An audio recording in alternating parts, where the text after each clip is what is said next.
everyone, it is Maury Curtis Dunbar back here at Painted Studio. You might have caught me a little while ago on Artistic Painting Studios page for their Friday marathon, and we had a great time doing that. But I thought I might take a minute and finish up a couple projects that I'd started earlier. And one of them was this tile that I started. A couple weeks back I did a live and I had painted this tile gray and then I painted pink over it and then I put on the foil adhesive and it was so sticky and damp it was just unworkable. So it sat in the drying rack for a couple weeks now. I promise you this foil adhesive is set up and ready to go. So this is either going to be long or really fast. I have honestly no idea how this is going to go. Hey, Audra, nice to see you here. So I'm going to flip give me a second, let me put my iPad on so that I can see what's going on, because if I don't do that, I can't always read your questions. And I don't know whether that's a good thing or a bad thing, because sometimes I can, sometimes I can't. But I will be able to see at least what's going on, or at least keep an idea if you're in frame with me, or what I'm doing is in frame. All right, so we're aiming down. This is the tile that we started with. So the first thing I have to do is put some foil on it, because I put epoxy, foil adhesive on here weeks ago, and it's super sticky. So I'm gonna cut a piece of this. We've already got a pink background. That was, I think it was pre-Easter that I did this, so my thinking was like super springy colors, and of course I wake up today and there is 2 inches of snow on the ground. So yeah, there went my spring mood. I'm gonna take this, I am going to drape it over the tile. And it covers almost all of it perfectly.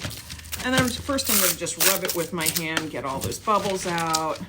Lay it down smooth. All right, I'm gonna take my scrub brush. I wanna get those bubbles, because those bubbles are always gonna have a little foil on them, and I want the foil on the surface. I don't want them on the bubble. So we're gonna do this.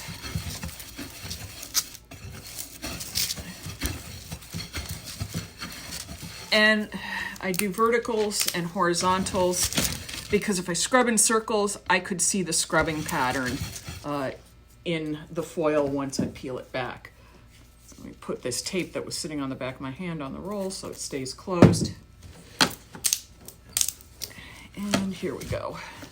I am running warm, so I'm actually steaming. I don't know if you all can see this on camera, but I put my hands on the foil and it gets a steam imprint. Oh yeah, that's pretty. Oh, I put so much foil adhesive on here. Oh my God. Okay, I got a couple little spots. I knew down here on the edge, I had not gotten the foil all the way. I pulled it up a little too high. Great. There's that release. And let's go up in here where there's a couple little spots.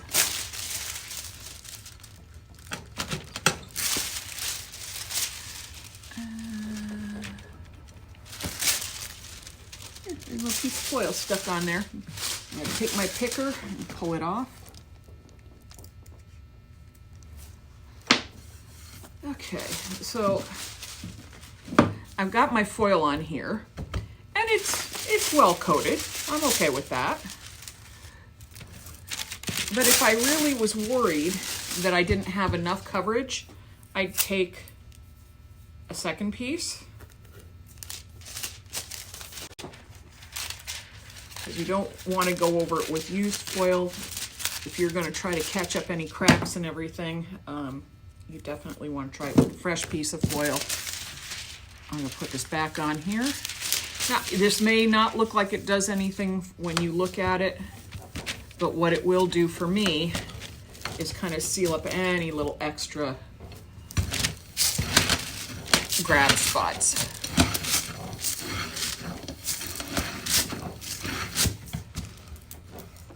And we ask that you sprinkle. There's a little button down there that allows you to spread the love. We have had to resort to the word sprinkle because Facebook has a problem with us asking you to do the S word. They're funny about stuff like that, so I just ask that you sprinkle. All right, so I've refoiled this a second time.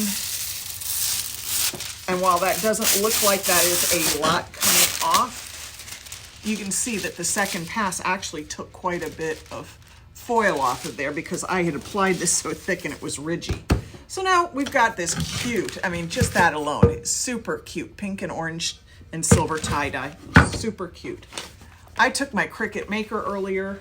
I was busy making stencils for other projects, and I cut out this darling egg shape on my Cricut Maker. Yeah, it worked past Easter, but I just happened to really like this shape and all the details in it, so I cut that out. I'm going to set this aside for just a second, and then we're going to peel off the backing so that we can apply this to the surface. Now, this is the challenge, and if I lose you in the middle of that, it's because it went really wrong and I have to figure out how to fix it. So first thing I need to do, I've lost my brayer. I have a brayer that I usually use for this. Hang on just a sec.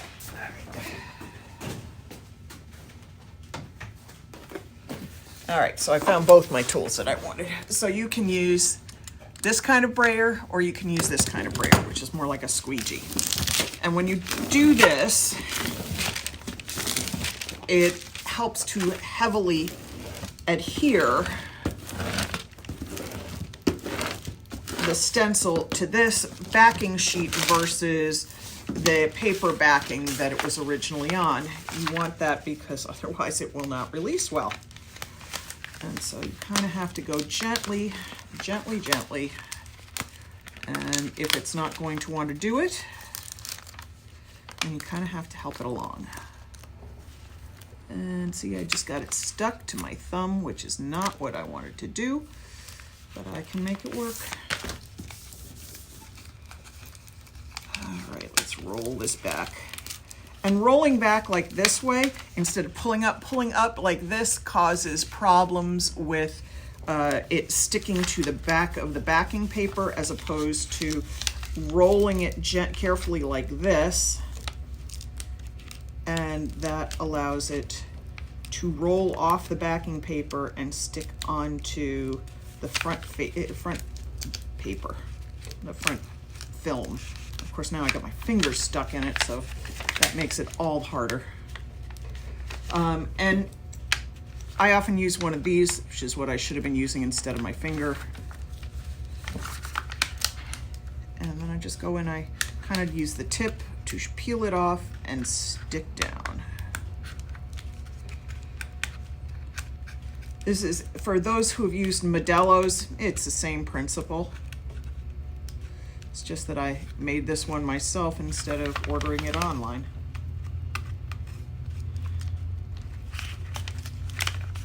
Okay. Now, obviously, if this were bigger, and going on a bigger surface, I would be working on this, having mounted this partially, and then rolling the paper out from under it. But for smaller projects, I actually find this to be the easier way to do it. It's kind of a pain in the neck, I know, but I just find that this works better.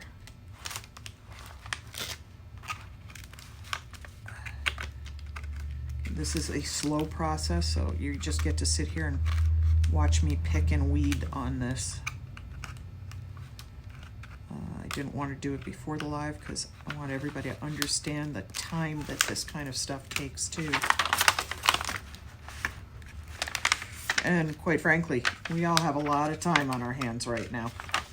A lot more than we used to. Well, I shouldn't say we all do. I know a lot of people like me, my son who's an essential worker, working his butt off. Me, I'm here in the studio working to take care of you all, but I don't see other people, so.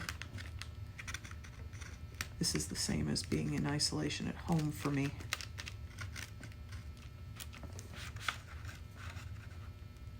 Okay, come on, get in there. Get in there. I do talk to my stencils, especially ones that I have to finesse a little bit. Like I do this, and you see I just sort of roll it back a little bit. And I'll also trim the paper if I need to, if I feel that it's getting too big and too unwieldy for me.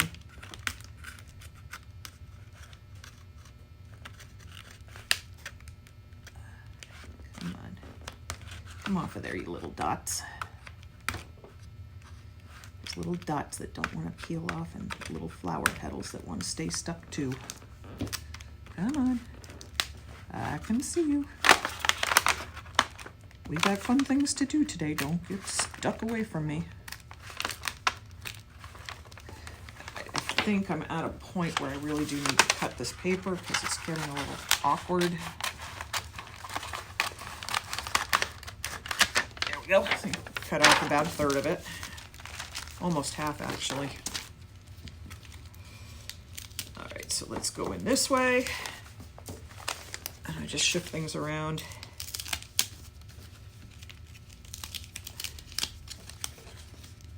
And I know we're white on white here, so this may not be the easiest thing to see. Is that the transfer sheet on the cut? Yeah, it's the transfer sheet. They're slow. I don't remember what, there's I call it a front backing and a back backing, but yes, it's a transfer sheet that I'm making sure everything is stuck to.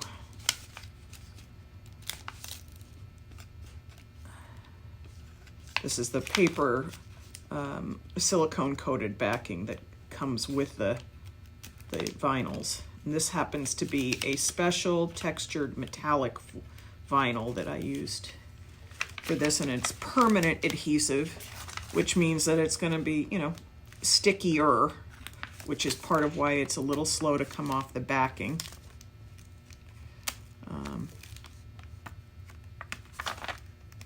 So it just takes, takes a little patience. And that's what I seem to be working on developing more of these days, is more patience.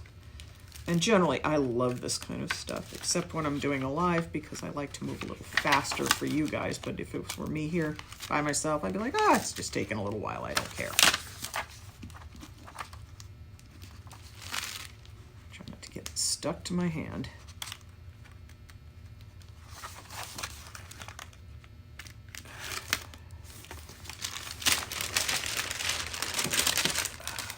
Come on. There we go.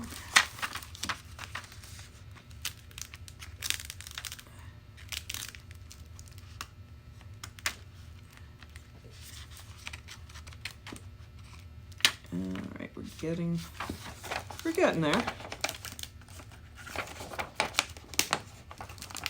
Listen, not every live is going to be the World Series of activities. Sometimes you just got to do stuff and get it done so you can get to the next step.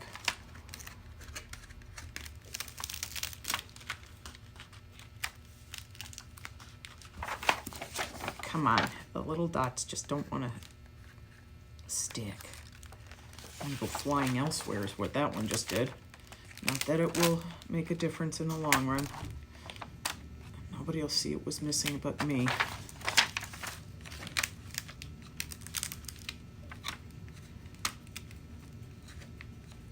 I had to weed this whole thing out, so I became very familiar with all the little dots and stuff on here.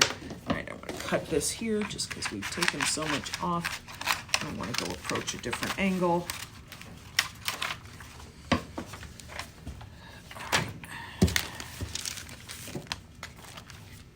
If you notice, I picked up on the adhesive side, but I handled it mostly with the bottom of my hand, so very little of my hand went up here. I'm not losing any of the adhesive qualities that I need to have stick around to make this a completed project.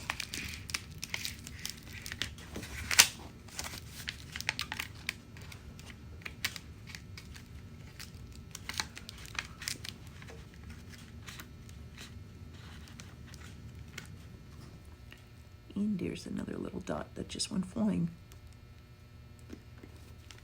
It may not come off. Let's get these off.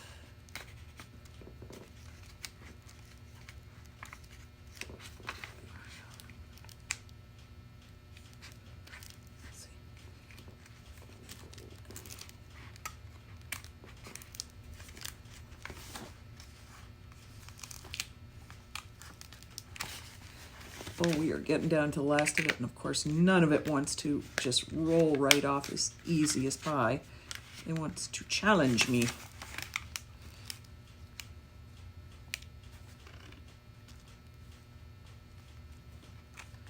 And now I see what's going on. We're getting to the very edge, so it's getting a little iffy here, a little dodgy here and there.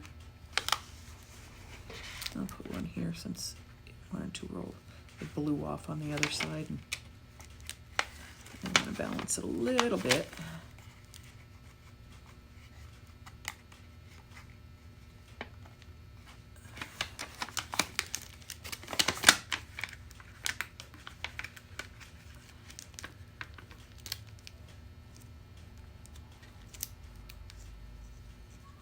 You can see I just had a leaf go flying. So I'm putting it about where I remember it being.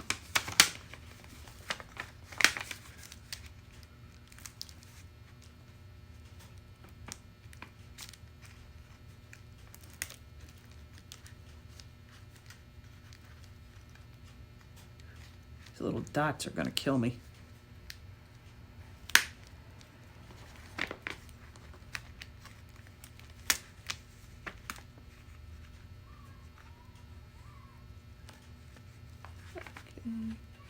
Getting there.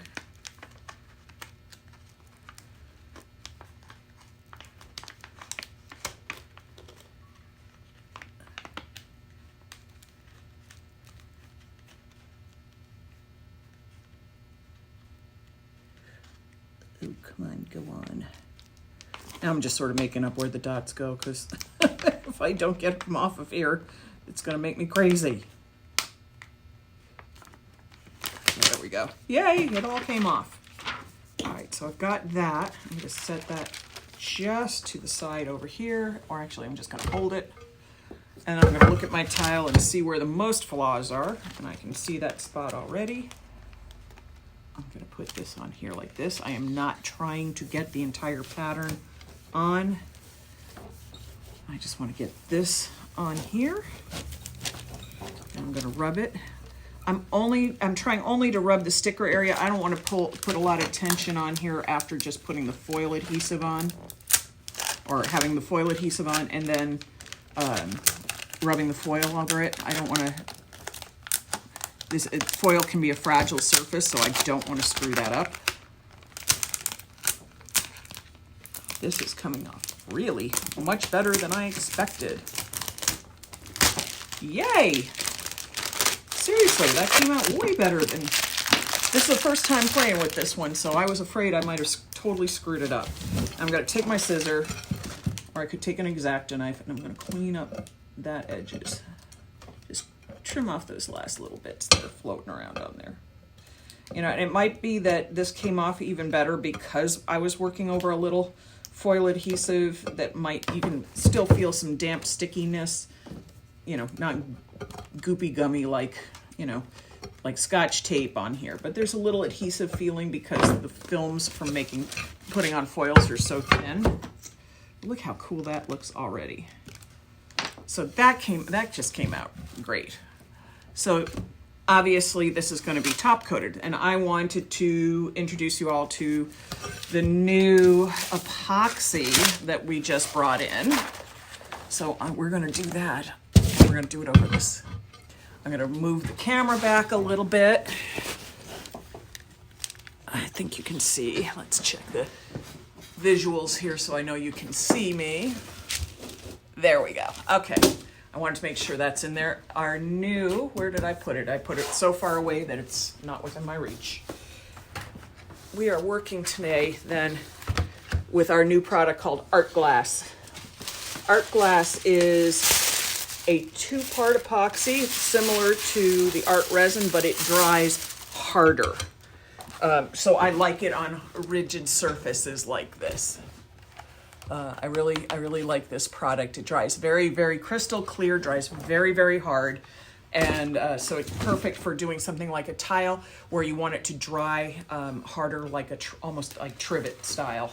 So I'm going to open this up. And the great thing with this is on the side of the kits, it tells you how many square feet per kit you get. So this happens to be a 1-quart kit, and if I was going to mix the whole thing up, I'd have approximately 8 square feet of poured surface. Now, obviously, I don't need to pour that much for this. Let me grab a cups.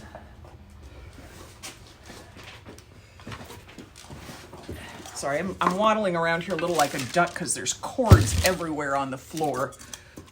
We had phones charged in, we have the Cricut charged in, we have computers plugged in. We have so much stuff plugged in that if I don't shuffle around here and go slow and go careful, I will probably fall right on my butt. Okay, so it's a 1-to-1 mixture. 1 part, this is, which one is this? I have to look at the containers. This is the resin. It's 1 part resin to 1 part hardener.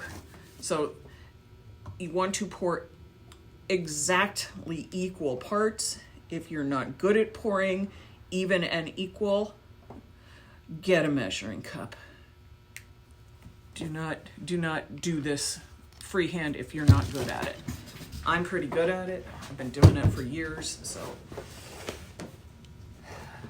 The first failure I actually had was last week, and what I actually did was pour 2 cups of the same thing and start to mix it, and then I'm like, nope, that's wrong, so I set it aside, not sure if what I had done, and I came back the next morning and it still was a wet pile of goo, so I knew I had done it wrong. So thank goodness I didn't pour it over anything. Okay, let me check these measures. Okay, that's the hardener. Now this has a little more odor than art resin.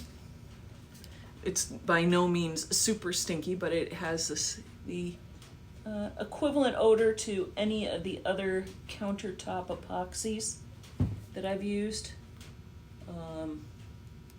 Like Stone Coat and Diamond Coat and all of those other brands that you can only buy in huge quantities.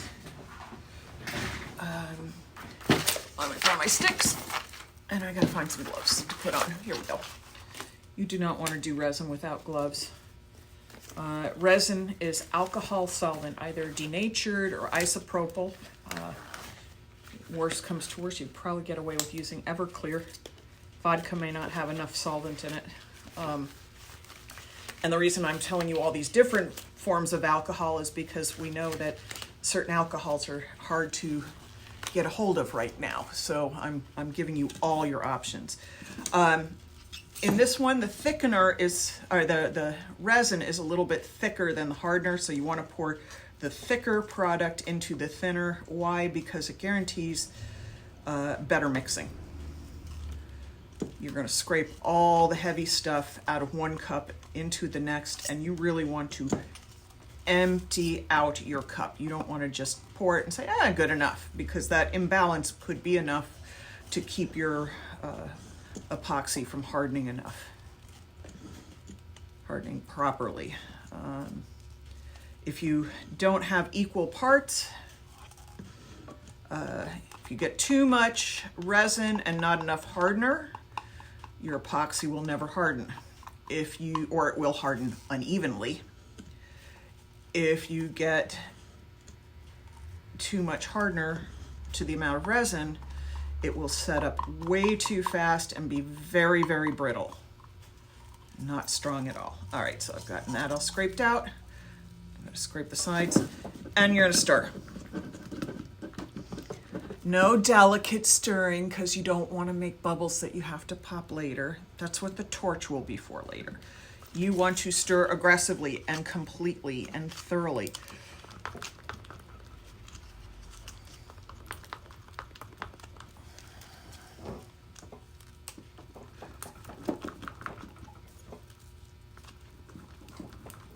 And as soon as you think you've got it mixed up enough, scrape the sides, scrape the bottom, and stir more.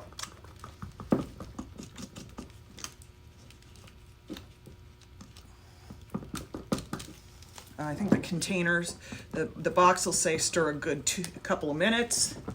So you don't mess around with stirring this, because again, if it is not completely and thoroughly mixed, it will not harden properly. All right, let me go grab the blowtorch. I'll be right back.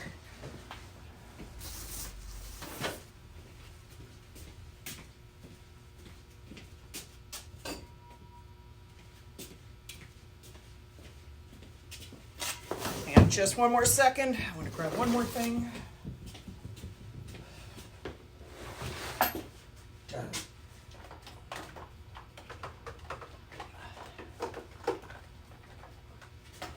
Hard to grab anything when you got gloves on. I just threw a whole bunch of stuff all over the floor trying to get at you. All right, so I love this. I love the whole look, but I want a little bit of gold glitter because, well, it's me. So this is a little bit of gold. Glitter goes nicely into epoxy. Polyester glitter does not dissolve.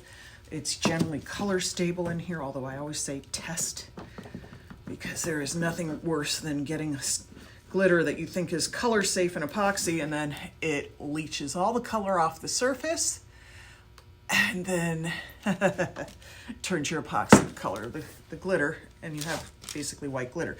The epoxy that we are using is liquid glass. We carry this. This is the newest epoxy. This is the one I recommend for hard surfaces. If you're doing something that's more flexible, like I've done some phone cases and stuff, I don't recommend it. For canvases, I prefer art resin. For hard surfaces like this, I love art glass. All right, so we're gonna pour it. I'm just making sure there's nothing underneath here because this will be where it stays all night. Generally, I want to level a little bit because I don't think I'm terribly level there. I keep shims in my studio. You buy these at Home Depot. So I like to shim up under stuff if I don't think it's level.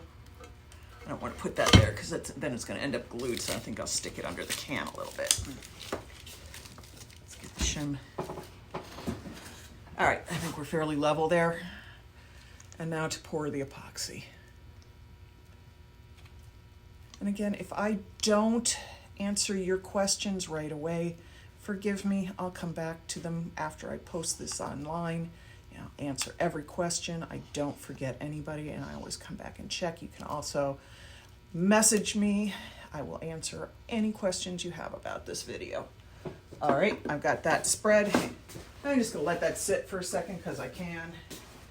So all my spreaders have disappeared.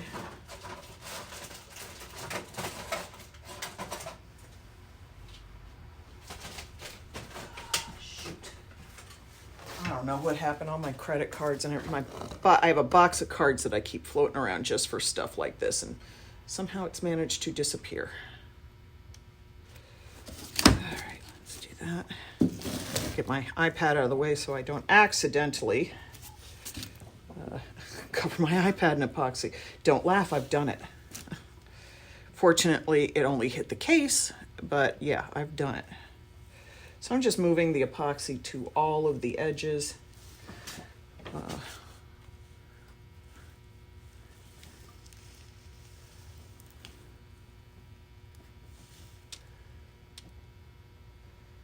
have plastic table coatings, and I also have parchment paper underneath this, so I don't worry about it messing up my table. But if you are going to do this in your home, put down coverings and don't put down just paper.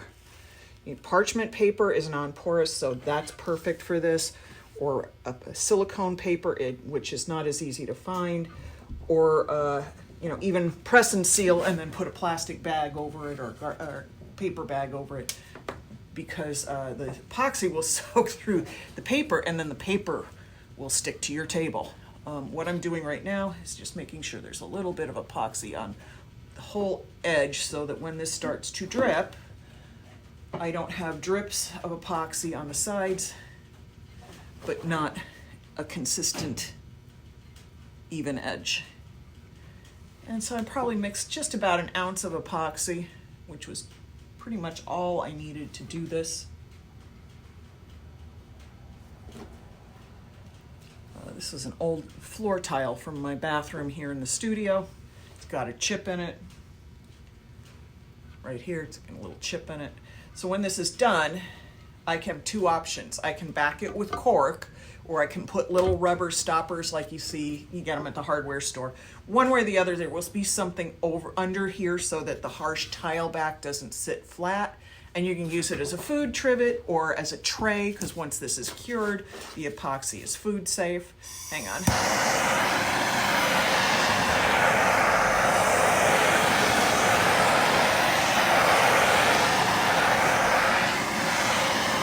That's one of my favorite parts. You may not see it on camera because of the angle, but when I do this, it sizzles. It's like it sizzles like a steak across here. What this does is it liquefies the epoxy even more, raises the bubbles to the surface, and between the heat and the carbon dioxide, the bubbles pop, so you have a smooth finish.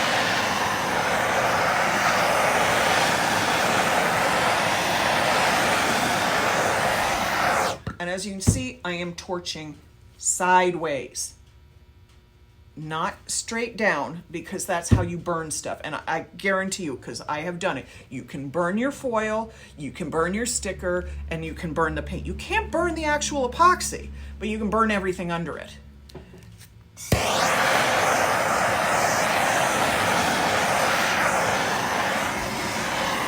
So you see I torched it 3 times because I'm looking at it from the side. I want to make sure that there's no pits in it. If I want to, tomorrow I can come back and put a second coat over it if I think it needs it. If I don't want to, I can just leave it as is. If I find I have any rough edges or bubbles, I can sand it down and then use the polishing wheel on a Dremel and a little polishing compound. If you have buffing compound for your car, that works. And that will buff out any weird, odd spaces. Okay. So I'm going to pull my gloves off. I'm going to flip this up. And I'm back. I appreciate everybody joining in. I will post this. I will post all the materials, including the foils and the Cricut foil that I had, the Cricut vinyl that I used, and all of that after I've posted. Sorry, I was pulling my gloves off. I'm not looking at the camera. I'm taking the gloves off because God knows. Steamy hands. All right, everybody, sprinkle, sprinkle, sprinkle. Please share the love. Let us grow our group. Let us be a bigger, happier family than we already are. You guys have been amazing. I can't tell you how much I appreciate both you joining me today, your business, your orders, and just your participation. We're all going through it, and I'm here to try to do pretty fun things for you to make it a little easier. Have a great Friday, everyone. See you tomorrow. I will be live tomorrow on Jennifer Ferguson's Artistic Painting Studio page at 4 p.m. my time, Central Time, 5 p.m. Eastern, 2 p.m. Sorry, I had to do the math. 2 p.m. West Coast time. And of course, 3 p.m. Mountain Time. I can't believe I got all those time zones. I'm so proud of myself. Breaking my arm, patting myself on the back. All right, everybody, stay healthy, stay well. We'll see you soon. Bye.